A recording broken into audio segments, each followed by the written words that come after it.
"Come in." And Mr. Lawrence's gruff voice sounded gruffer than ever as Joe tapped at his door. "It's only me, sir. Come to return a book," she said blandly as she entered. "Want any more?" asked the old gentleman, looking grim and vexed, but trying not to show it. "Yes, please. I like old Sam so well, I think I'll try the second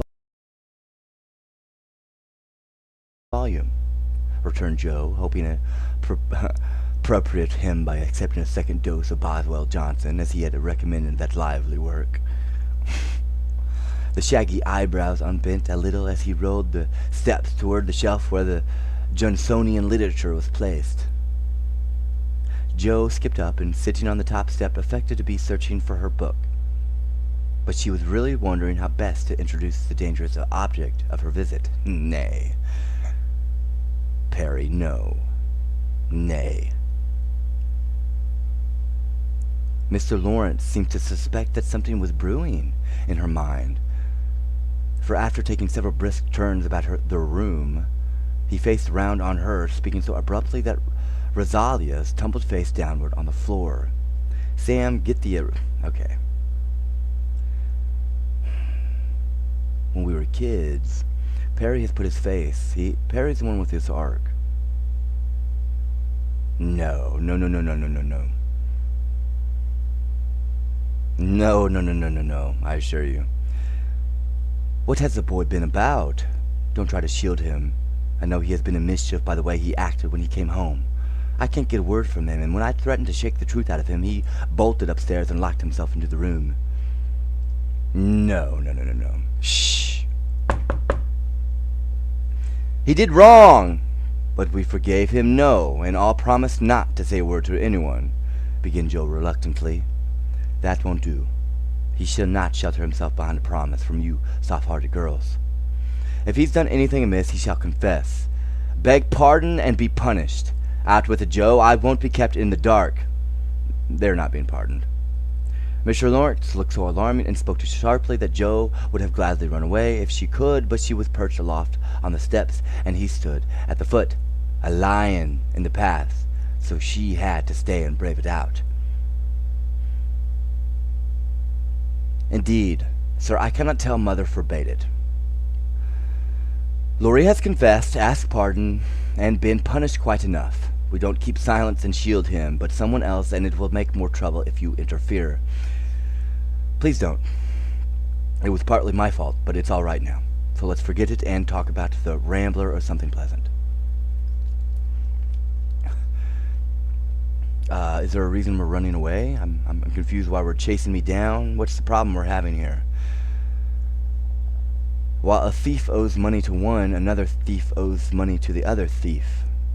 Why are you chasing me? Why are you running away? A fight's a fight. What's the problem here?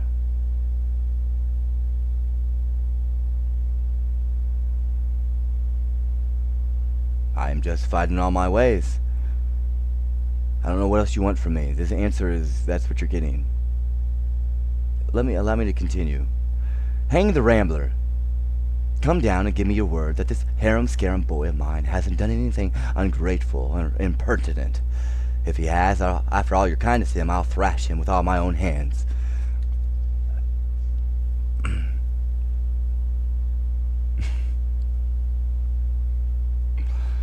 The threat sounded awful, but did not alarm Joe, for she knew the irascible old gentleman would never lift a finger against his grandson.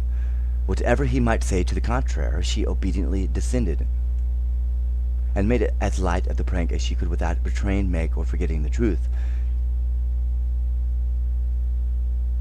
How well, if the boy held his tongue because he promised, and not from obstinacy, no, I'll forgive him. Where are they? They ran away.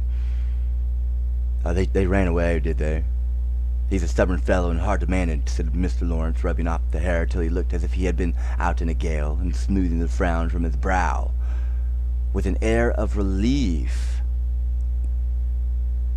So am I, but a kind word will govern me when all the king's horses and all the king's men couldn't, said Joe, trying to say a kind word for a friend who seemed to get out of her one scope only to fall into another.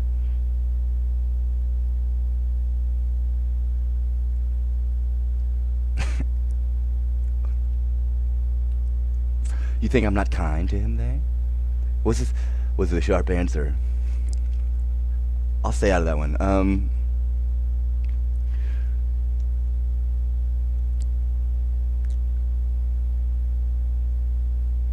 Oh dear, no sir. You're rather too kind sometimes, and then just a trifle hasty when he tries your patience. Don't you think you are?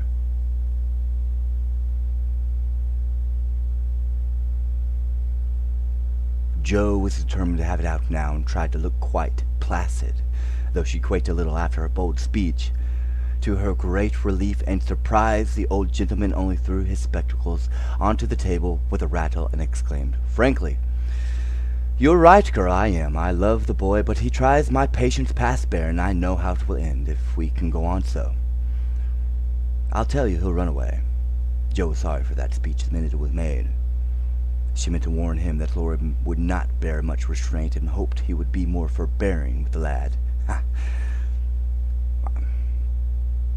Mr. Lawrence's ruddy face changed suddenly, and he sat down with a troubled glance at the picture of a handsome man with hung over his table. It was Laurie's father, who had run away in his youth and married against the imperious old man's will. Jo fancied he remembered and regretted the past, and she wished she had held her tongue. He won't do it unless he is very much worried, and only threatens it sometimes when he gets tired of studying.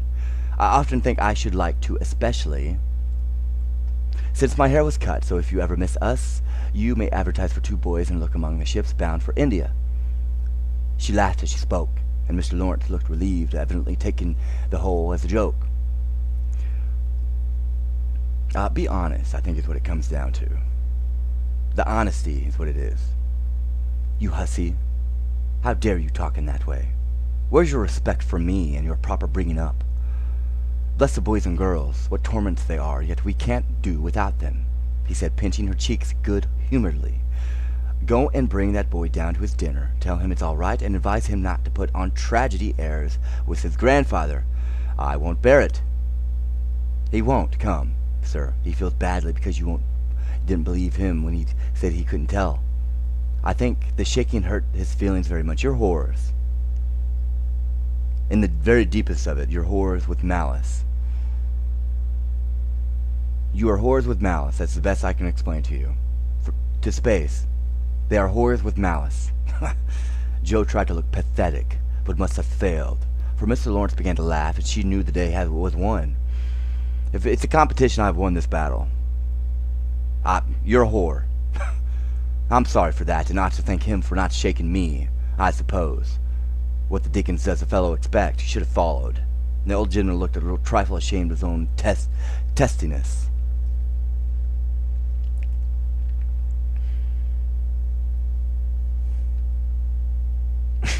This is what I was doing the entire time. The entire time. If I were you, I'd write him an apology, sir. He says he won't come down till he has won, and talks about Washington and goes on in an absurd way. A formal apology will make him seem how foolish he is and bring him down quite amiable. Try it. He likes fun, and thus is better than talking. I'll carry it up and teach him his duty. No gays. No. Mr. Lawrence gave her a sharp look and put on, there's a wave there, put on his spectacles, saying slowly, "You're a sly puss, but I don't mind being managed by you and Beth. Here, give me a bit of paper and let us have done with this nonsense." The note was written in the terms which one gentleman would use to another after offering some deep insult. Jo dropped a kiss on the top of Mr. Lawrence's bald head and ran up to slip the apology under Laurie's door, advising him through the keyhole to be submissive, decorous, and a few other agreeable impossibilities. Finding the door locked again, she left the note to do its work and was going quietly away when the young gentleman slid down the banisters and waiting for her at the bottom, saying with his most virtuous expression of countenance, "What a good fellow you are, Jo. Did you get blown up?" He added, laughing. No. It was pretty mild on the whole. "Yeah, I got it all round. Even you cast me off over there, and I felt just ready to go to the deuce," he began apologetically. "Don't talk that way. Turn over a new leaf and begin again, Teddy, will you, son?" I keep turning over new leaves and spoiling them as I used to spoil my copybooks, and I make so many beginnings there never will be an end, he said dolefully. Go and eat your dinner. You'll feel better after it. Men always croak when they are hungry, said Joe, whisked out at the front door after that. That's a label on my sect, answered Laurie, quoting Amy as he went to partake of humble pie dutifully with his grandfather, who was quite saintly in temper and overwhelmingly respectful in manner all the rest of the day. Everyone thought the matter ended and the little cloud blown over, but the mischief was done. For, though others forgot it, Meg remembered. She never alluded to a certain person, but she thought of him a good deal. Dreamed dreams more than ever, and once Joe, rummaging her sister's desk for stamps, found a bit of paper scribbled over with the words, Mrs. John Brooke, whereat she groaned tragically and cast it into the fire, feeling that Laurie's prank had hastened the evil day for her.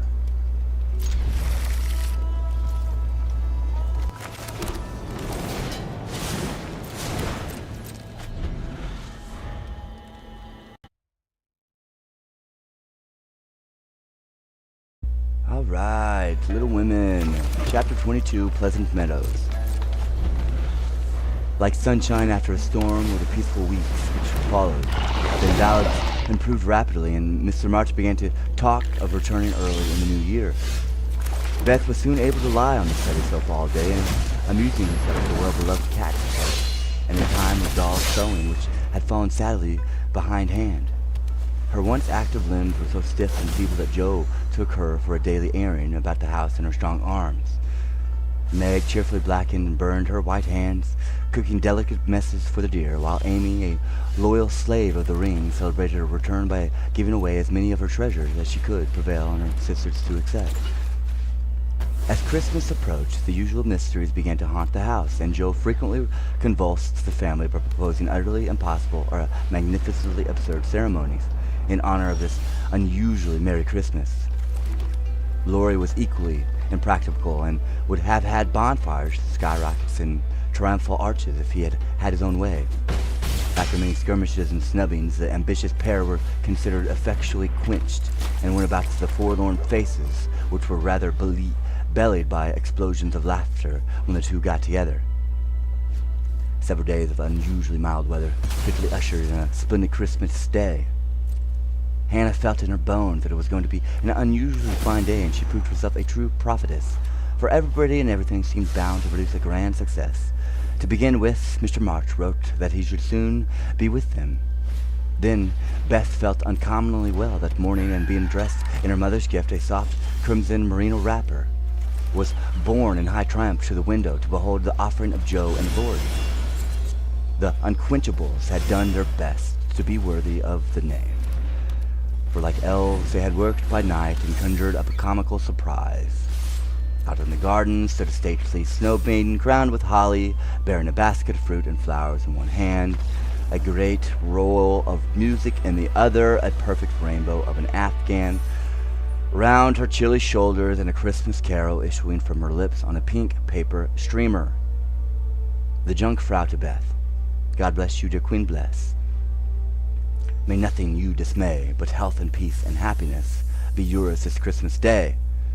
Here's fruit to feed our busy bee, and flowers to her nose. Here's music to her peony, and Afghan for her toes. A portrait of Joanna C. by Raphael No. 2, who labored with great industry to make it fair and true.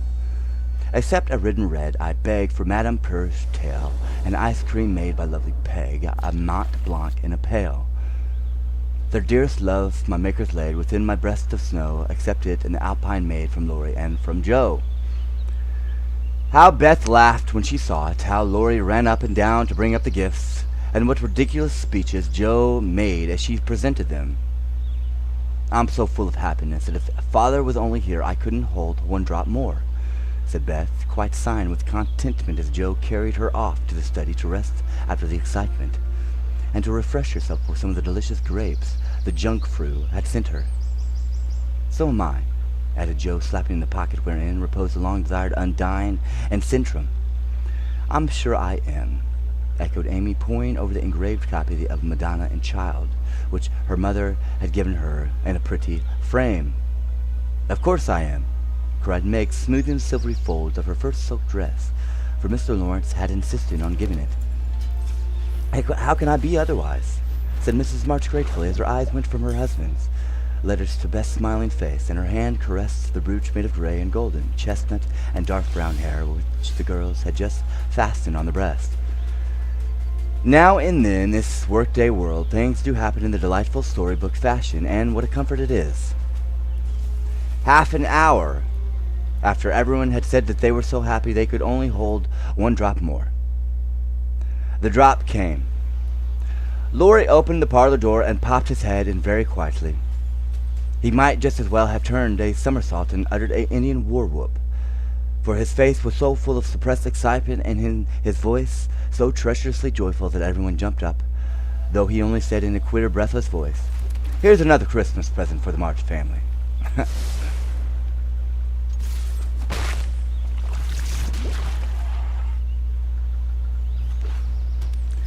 Before the words were well out of his mouth, he was whisked away somehow, and in his place appeared a tall man, muffled up to the eyes, leaning on the arm of another tall man, who tried to say nothing, and couldn't.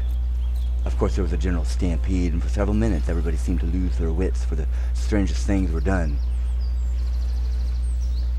No one said a word, and Mr. March became invisible in the embrace of 4 pairs of loving arms.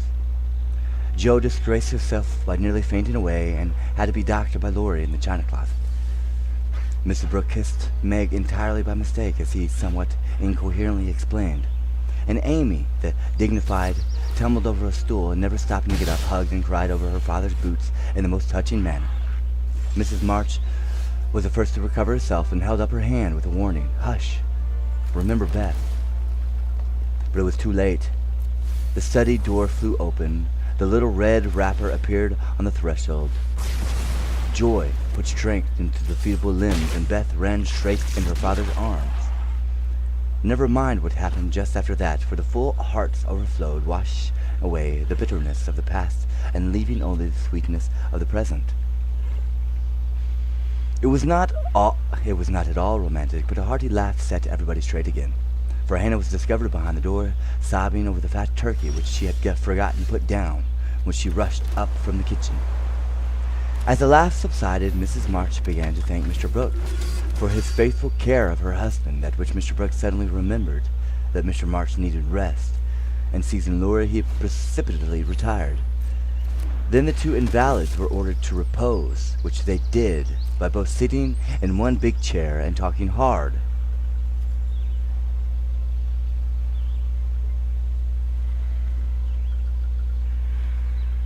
Mr. March told how he had longed to surprise him, and how, when the fine weather came, he had been allowed by his doctor to take advantage of it, how devoted Brooke had been, and how he was altogether a most estimable and upright young man. Why, Mr. March paused a minute just there, and after a glance at Meg, who was violently poking the fire, looked at his wife with an inquiring lift of the eyebrows. I leave you to imagine. Also, why Mrs. March gently nodded her head and asked, rather abruptly, if he wouldn't like to have something to eat. Joe saw and understood the look, and she stalked grimly away to get wine and brief tea, muttering to herself as she slammed the door, "I hate estimable young men with brown eyes." There never was such a Christmas dinner as they had that day. The fat turkey was a sight to behold, when Hannah sent him up, stuffed, brown, and decorated. So was the plum pudding which melted in one's mouth. Likewise the jellies in which Amy reveled like a fly in a honeypot. Everything turned out well, which was a mercy, Hannah said, for my mind was that flustered mum, that it is a miracle. I didn't roast the pudding and stuff the turkey with raisins, let alone biling of it in a cloth. Mr. Lawrence and his grandson dined with them, and also Mr. Brooke, at whom Joe glowed darkly, to Laurie's infinite amusement. 2 easy chairs stood side by side at the head of the table, in which sat Beth and her father, feasting modestly on chicken and a little fruit. They drank healths, told stories, sang songs, reminisced, as the old folks say, and had a thoroughly good time.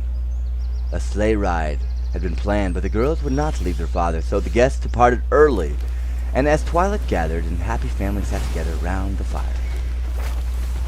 Just a year ago, we were groaning over the dismal Christmas we expected to have. Do you remember? Asked Joe, breaking a short pause which had followed a long conversation about many things. Rather a pleasant year on the whole, said Meg, smiling at the fire and congratulating herself on having treated Mrs. Brooke with dignity. I think it's been a pretty hard one, observed Amy, watching the light shine on her ring with thoughtful eyes.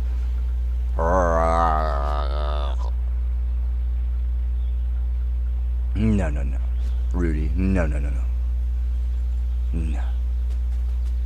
I'm glad it's over, because we've got you back, whispered Beth, who sat on her father's knee. Rather a rough road for you to travel, my little pilgrims, especially the latter part of it. No. But you have got on bravely, and I think the burdens are in a fair way to tumble off very soon, said Mr. March, looking with a father's satisfaction at the four young faces gathered round them. How do you know? Did Mother tell you? Well, I'd be God, wouldn't I? Asked Joe. Not much. Straws show which the wind blows, and I've made several discoveries today. Ha! Oh, tell us what they are, cried Meg, who sat beside him. Here is one, and taking up the hand which lay on the arm of his chair, he pointed to the roughened forefinger, a burn on the back, and 2 or 3 little hard spots on the palm. I remember a time when this hand was white and smooth, and your first care was to keep it so.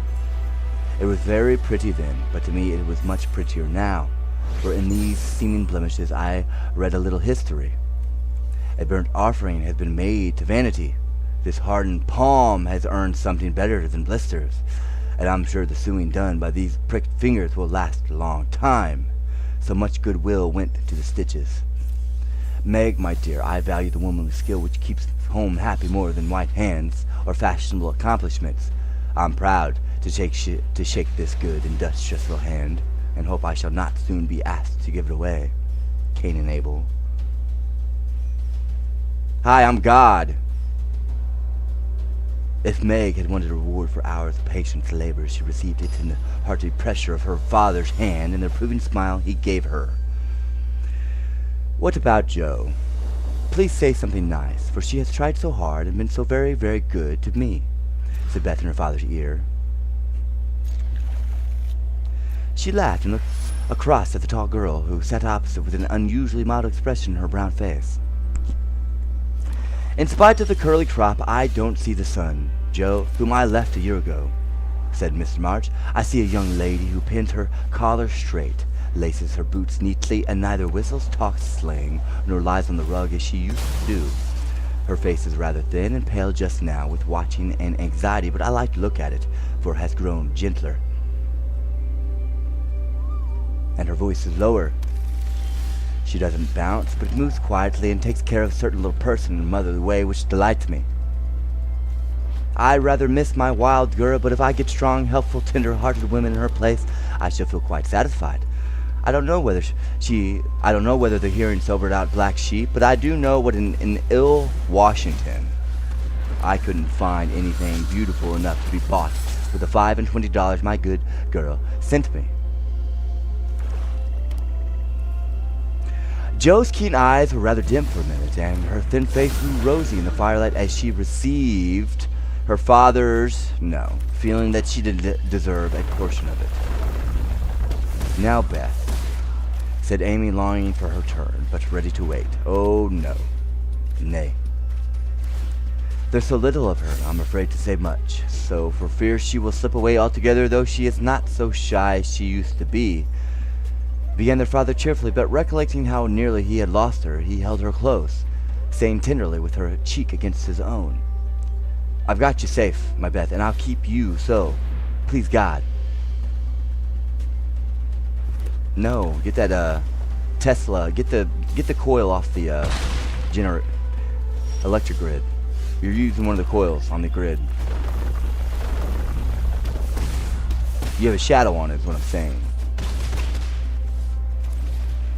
After a minute's silence, he looked down at Amy, who sat on a crate at his feet, and said with a caress of the shining hair, I observed that Amy took drumsticks to dinner and ran errands for her mother all the afternoon. gave Meg her place tonight and has waited on everyone with patience and good humor. I also observe that she does not fret much, nor look in the glass, and has not even mentioned a very pretty ring which she wears.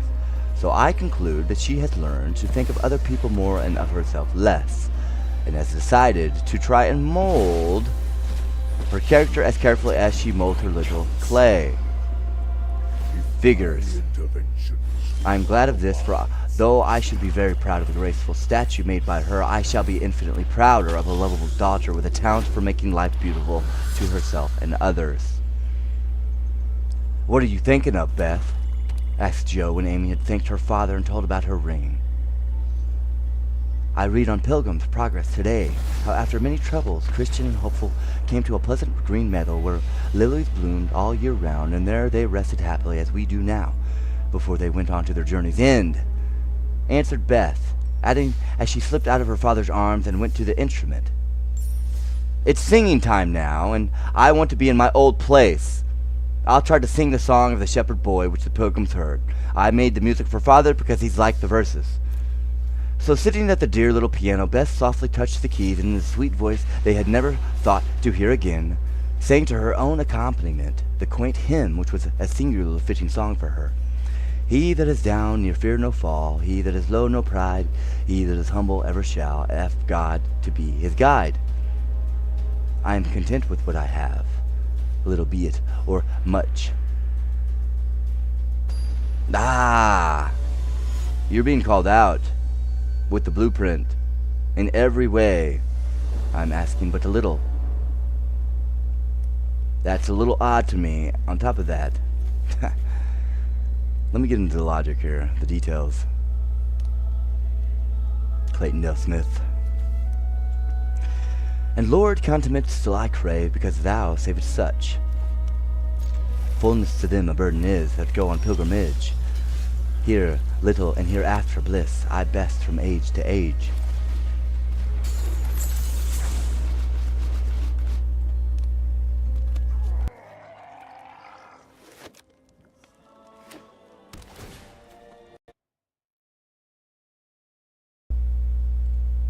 Little Women, Chapter 23, Aunt March settles the question. Like bees swarming after the queen, mother and daughters hovered about Mr. Marsh the next day, neglecting everything to look at, wait upon, and listen to the new invalid, who was in a very fair way to be killed by kindness, as he sat propped up in a big chair by Beth's sofa, with the other three close by, and Hannah propping in her head now and then to peek at the dear man. Nothing seemed needed to complete their happiness, but something was needed, and the elder ones felt it. Though none confessed the fact, Mr. and Mrs. March looked at one another with an anxious expression as their eyes followed Meg. Jo had sudden fits of sobriety and was seen to shake her fists as Mr. Brooks' umbrella, which had been left in the hall. Meg was absent-minded, shy, and silent, started when the bell rang, and colored when John's name was mentioned. Amy said everyone seemed waiting for something and couldn't settle down, which was queer, since father was safe at home. And Beth innocently wondered why their neighbors didn't run over as usual.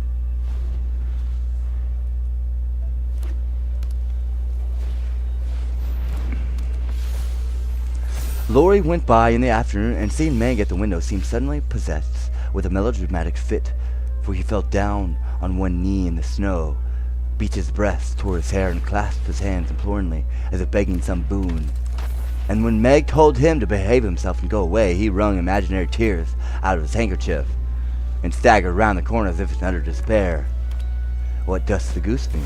said Meg, laughing and trying to look unconscious. "He's showing you how your John will go on by and by, touching, isn't it?" answered Jo scornfully.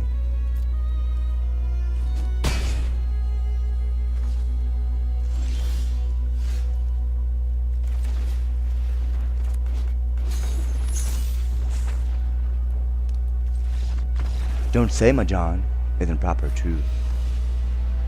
But Meg's voice lingered over the words as if they sounded pleasant to her. "Please don't plague me, Jo. I told you I don't care much about him, and there isn't to be anything said. But we are all to be friendly and go on as before." "We can't, for something has been said, and Laurie's mischief has spoiled you for me. I see it, and so does Mother.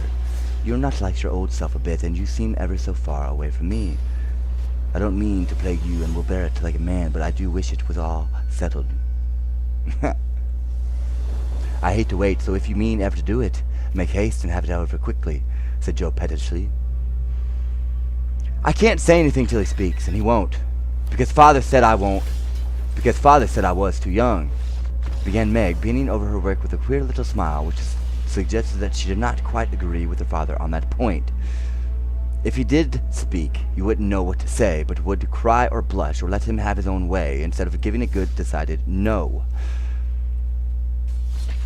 I'm not so silly and weak as you think. I know just what I would say, for I've pinned it all, so I needn't be taken unawares. There's no knowing what may happen. I wish to be prepared. Joe couldn't help smiling at the important air which Meg had unconsciously assumed, and which was as becoming as the pretty color varying in her cheeks. Wouldn't you mind telling me what you'd say? Asked Joe more respectfully. Not at all. You are 16 now, quite old enough to be my confidant, and my experience will be useful to you by and by, perhaps in your own affairs of this sort. Don't mean to have any. It's fun to watch other people's philander, but I should feel like a fool doing it myself, said Joe, looking alarmed at the thought. I think not, if you liked anyone very much, and he liked you. Meg spoke as it to herself, and glanced at the lane where she had often seen lovers walking together in the summer twilight.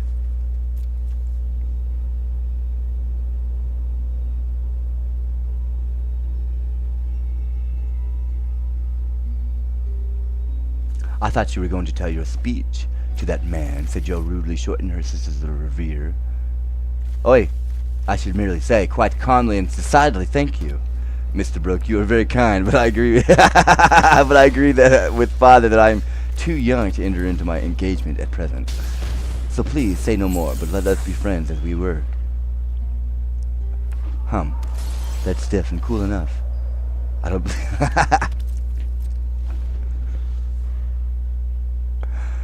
I don't believe you'll ever say it. I know he won't be satisfied if you do. If he goes on like the rejected lovers in books, he'll give in rather than hurt his feelings.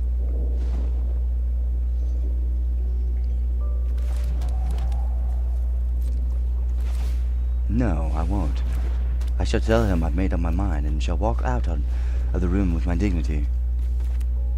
Meg rose as she spoke, and was just going in to rehearse the dignified exit, when a step in the hall made her fly into her seat and begin to sew as fast as if her life depended on finishing that particular scene in a given time.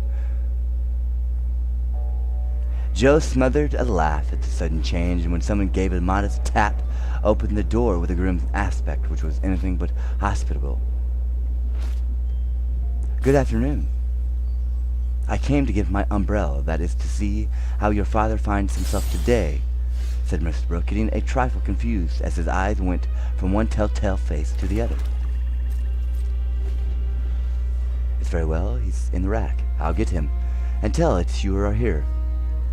And having jumbled her father and the umbrella well together in a reply, Joe slipped out of the room to give Meg a chance to make her speech and air her dignity. But the instant she vanished, Meg began to sidle toward the door, murmuring, Mother will like to see you. Pray, sit down. I'll call her. Don't go. Are you afraid of me, Margaret? And Mr. Brooke looked so hurt that Meg thought she must have done something very rude.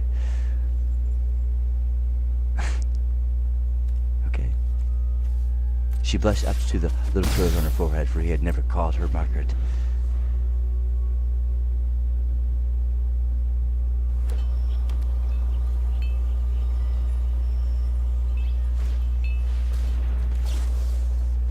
Margaret before, and she was surprised to find how natural and sweet it seemed to hear him say it. Anxious to appear friendly and at her ease, she put out her hand with a confiding gesture and said gratefully,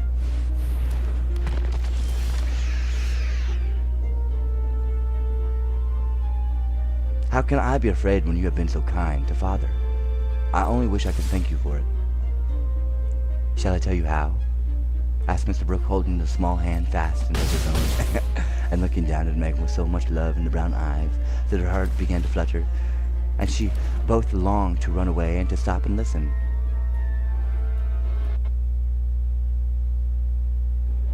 "And no, please don't. I'd rather not," she said, trying to withdraw her hand and looking frightened in spite of her denial. "Thank you. I won't trouble you. I only want to know if you care for me a little." "Meg, I love you so much, dear," added Mr. Brooke tenderly. This was the moment for the calm, proper speech, but Meg didn't make it. She forgot every word of it, hung her head, and answered, "I don't know," so softly that John had to stoop down to catch the foolish little reply. He seemed to think it was worth his trouble, for he smiled to himself as if quite satisfied, pressed the plump hand gratefully, and said in his most persuasive tone, "Will you try and find out? I want to know so much, for I can't go to work with any heart until I learn whether I am to have my reward in the end or not." You get to the end, it's like, I don't want to move. I'm here, I'm at the top, there's no one above me, we've reached it. I'm free. Free to do as I please. With magic.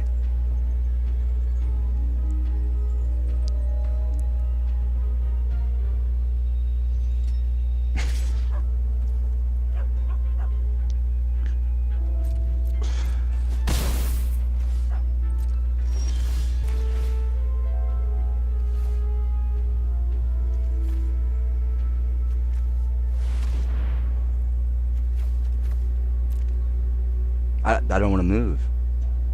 I don't even want to think. Just sit here and just meditate. Pure silence.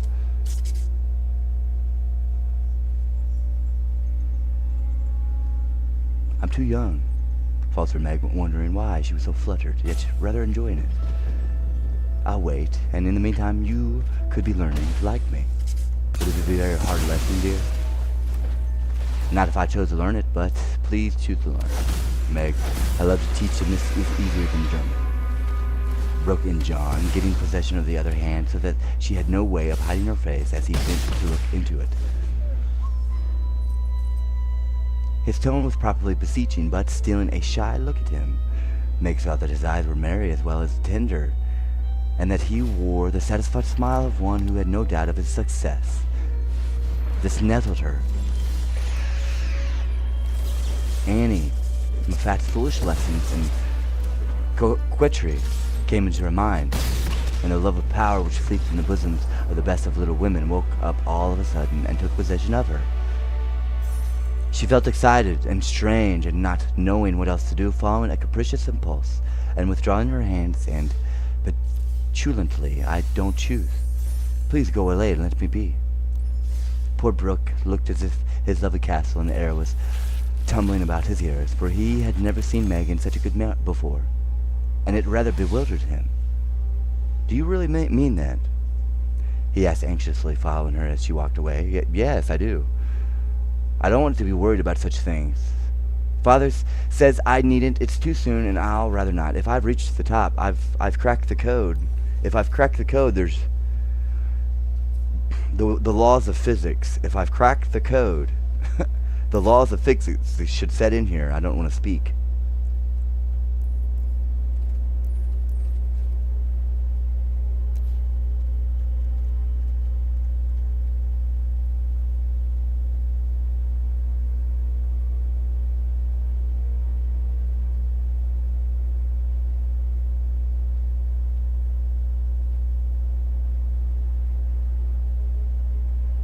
It's like the ladder of divine ascension, with the bloom, every little bloom.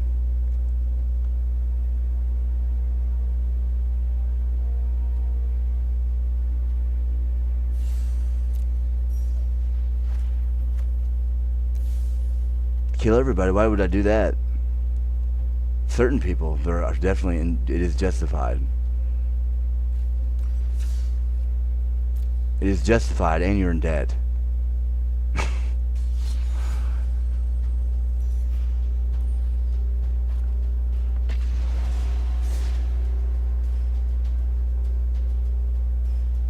How did you time travel? That's the question. That would be it. Mate, I hope you'll change your mind by and by. I'll wait to say nothing till you have had more time. Don't play with me, Meg. I didn't think that of you. Don't think of me at all. I'd rather you wouldn't, said Meg, taking a naughty satisfaction in trying her lover's patience in her own power. He was grave and pale now, and looked decidedly more like the novel heroes whom she admired, but he neither slapped his forehead nor trampered about the room as they did. He just stood looking at her so wistfully, so tenderly, that she found her heart relenting in spite of herself. What would have happened next, I cannot say, if Aunt March had not come hobbling in at this interesting minute. The old lady couldn't resist her longing to see her nephew, for she had met Laurie as she took her airing, and hearing of Mr. March's arrival, drove straight out to see him. The family were all busy in the back part of the house, and she had made her way quietly in, hoping to surprise him. She did surprise two of them so much that Meg started it as if she had seen a ghost, and Mr. Brooke vanished into the study. "Bless me, what's all this?" cried the old lady with a rap of her cane as she glanced from the pale young gentleman at the scarlet young lady. "It's father's friend. I'm so surprised to see you," stammered Meg, feeling that she was in for a lecture now. "That's evident," returned Aunt March, sitting down. "But what is father's friend saying to make you look like a peony?" "There's a mischief going on, and I insist upon knowing what it is," with another rap. "We were merely talking. Mr. Brooke came for his umbrella," began Meg, wishing that Mr. Brooke had the umbrella were safely out of the house. "Brooke? That boy's tutor. I understand now. I know all about it. Joe blundered into a wrong message in one of your father's letters, and I made her tell me. You haven't gone and accepted him. Child!" cried Aunt March, looking scandalized. "Hush. He'll hear. Shan't I call Mother?" said Meg, much troubled. "Not yet. I've something to say to you, and I must free my mind at once. Tell me, do you mean to marry this cook? If you do not one penny of my money ever goes to you. Remember that, and be a sensible girl," said the old lady impressively. Now Aunt March possessed in perfection the art of arousing the spirit of opposition in the gentlest people, and enjoyed doing it. The best of us have a spice of perversity in us, especially when we are young and in love. If Aunt March had begged Meg to accept John Brooke, she would probably have declared she couldn't think of it. But as she was peremptorily ordered not to like him, she immediately made up her mind that she would. Inclination as well as perversity made the decision easy, and being already much excited, Meg opposed the old lady with unusual spirit.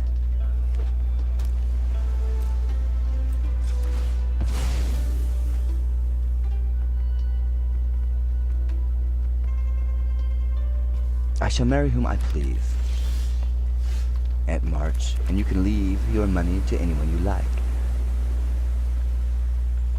She said nothing, nodding her head with a resolute air. "Highty-tighty, is that the way you take my advice, miss?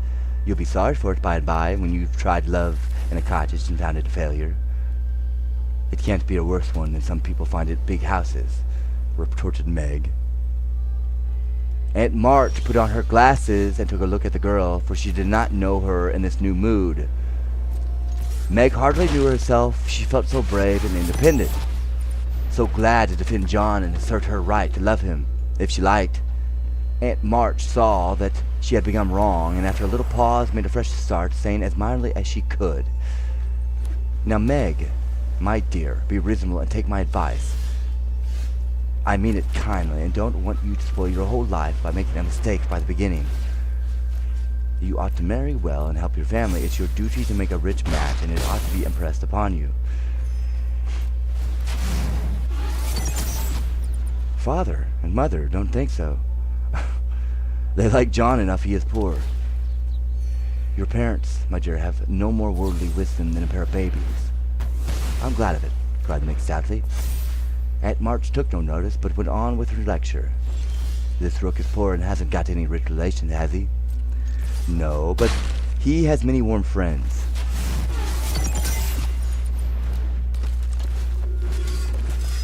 "You can't live on friends. Try it and see how cool they'll grow.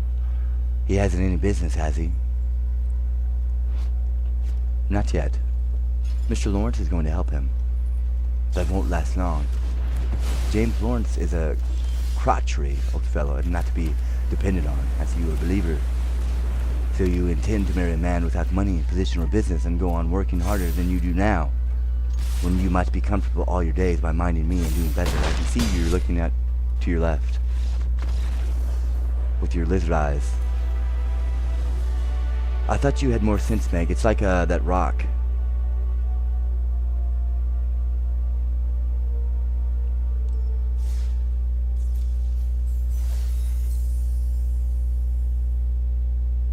I couldn't do better if I waited half my life. John is good and wise and got heaps of talent. He's willing to work and sure to get on. He's so energetic and brave. Everyone likes and respects him, and I'm okay. Proud to think he cares for me, though I'm so poor and young and silly, and Meg looking prettier than ever in her earnestness.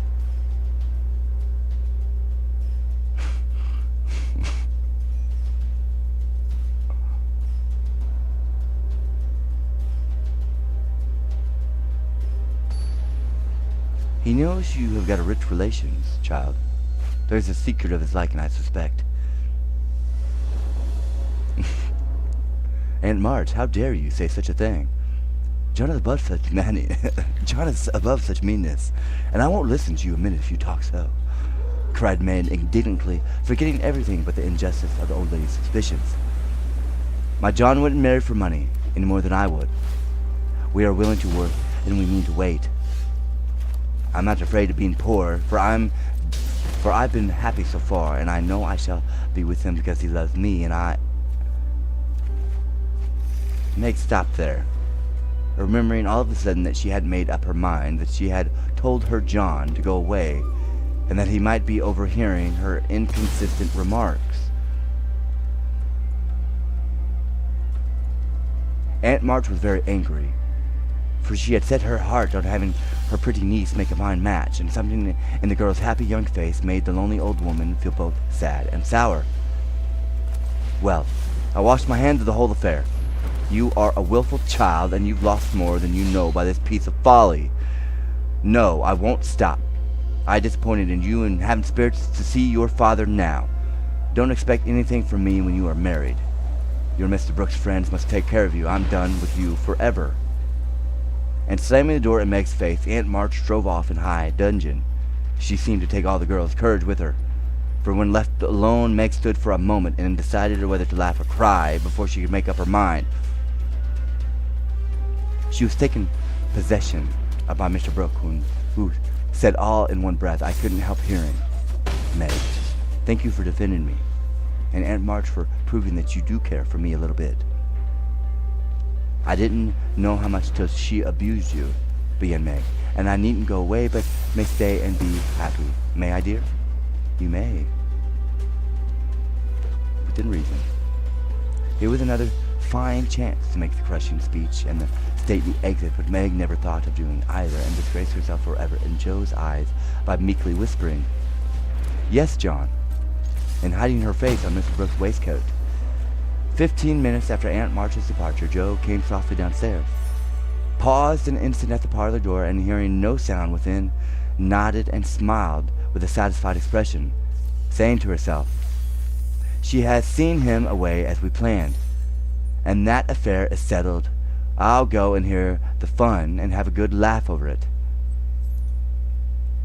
But poor Joe never got to her laugh, for she was transfixed upon her threshold by a spectacle which held her there, staring with her mouth nearly as wide open as her eyes, going in to exult over a fallen enemy and to appraise a strong-minded sister for the banishment of an objectionable lover.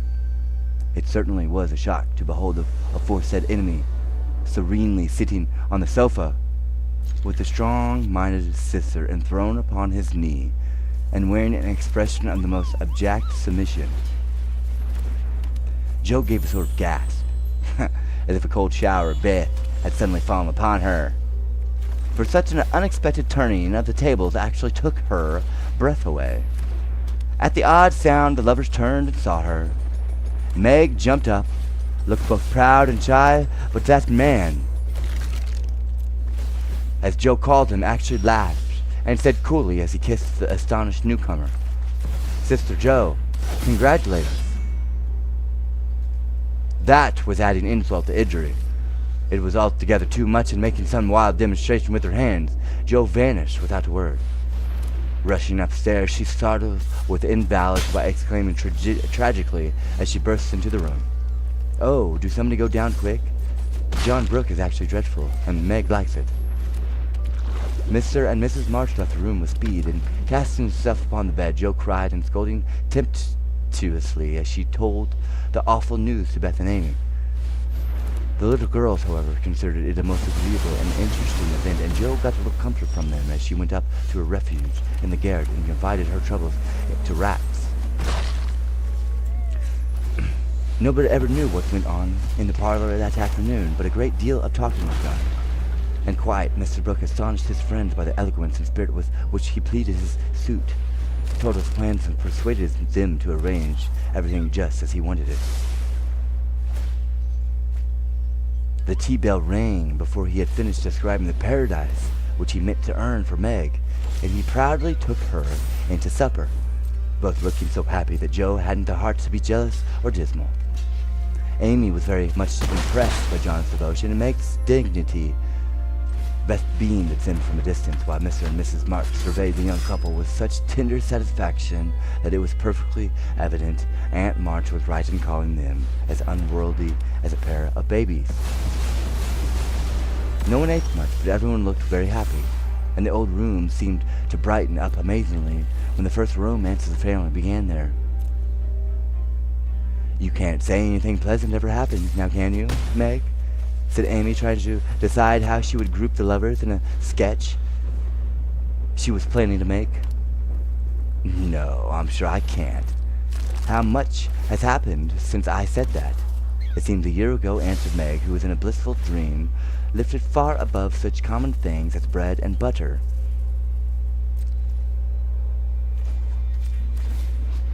The joys came close upon the sorrows this time, "and I rather think the changes ever have begun," said Mrs. March. "In most families there comes, now and then, a year full of events. This has been such a one, but it ends well after all. Hope the next will end better," muttered Joe, who found it very hard to see Meg absorbed in a stranger before her face, for Joe loved a few persons very dearly and dreaded to have their affection lost or lessened in any way.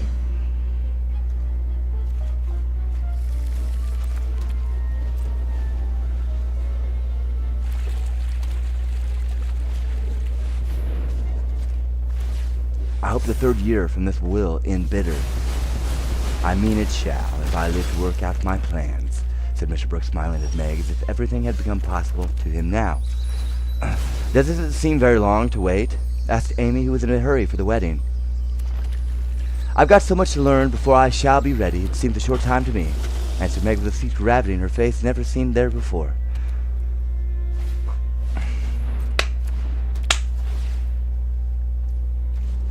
"You have only to wait. I am to do the work," said John, beginning his labors by picking up Meg's napkin with an expression which caused Joe to shake her head and then say to herself with an air of relief as the front door banged, "Here comes Laurie.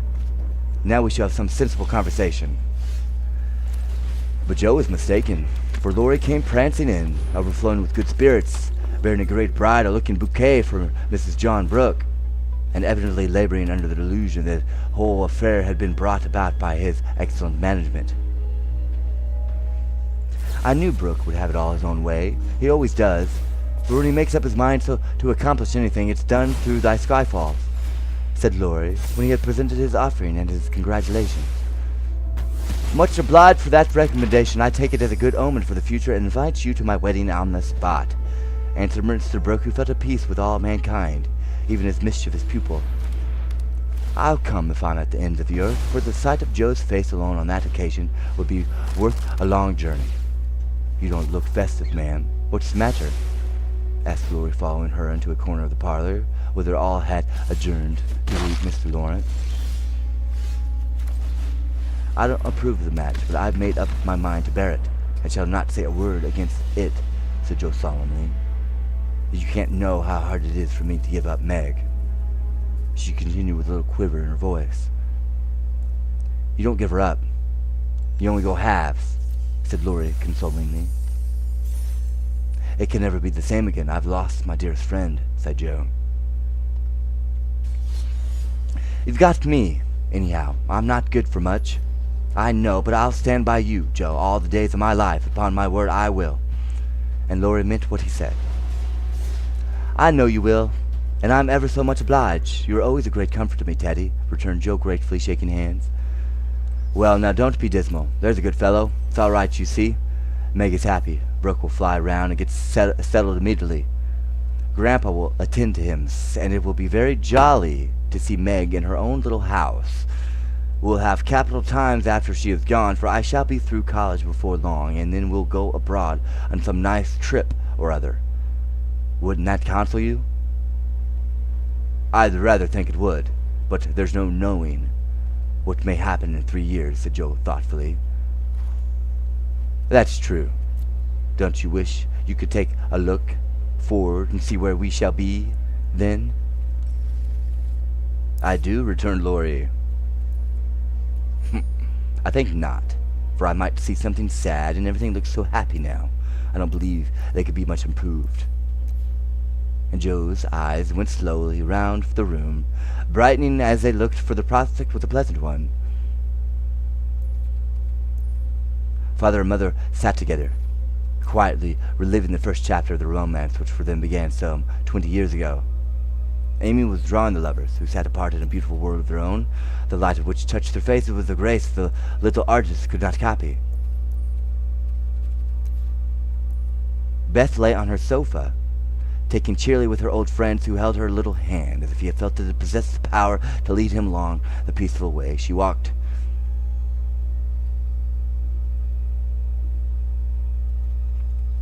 Joe lounged in her favorite low seat with a grave, quiet look which best became her, and Laurie, leaning on the back of her chair, his chin on a level with her curly head, smiled with his friendliest aspect and nodded at her in the long glass which reflected them both.